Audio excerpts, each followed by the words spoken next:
Здравейте, казвам се Стефан Лепов и съм управител на фирма Рилея ООД, град Сливница. Изключително ми е приятно във вашата компания. Как се чувствате днес, преди жатва? Надяваме се на добри добиви и приятно да се запознаем, не сме се виждали.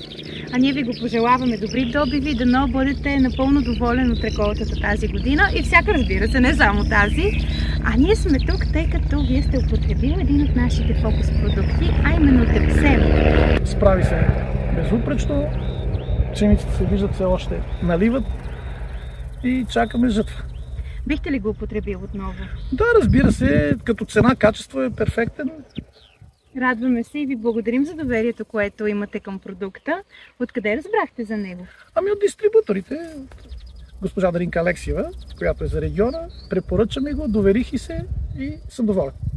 Какво количество употребихте, върху колко декара? Върху 800 декара пшеница имаме върху цялата площ. Бихте ли го препоръчал Тепсем на колеги? Да, ние си говорихме, идвахме, преглеждахме го.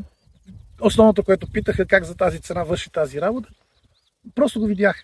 Предполагам, че до година ще има повече клиенти към този продукт. Да ви попитам с какво продукта превъзхожда останалите.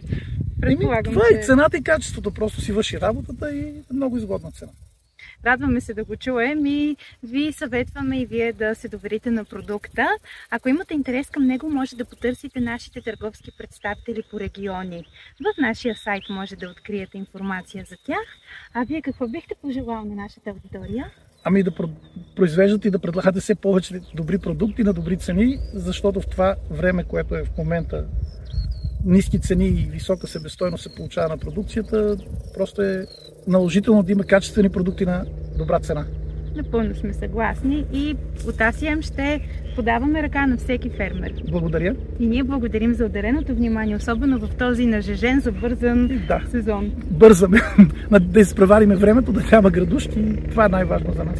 В такъв случай аз лично няма да ви бавя повече и ви благодаря много. И аз благодаря. Хубав ден от нас. Благодаря.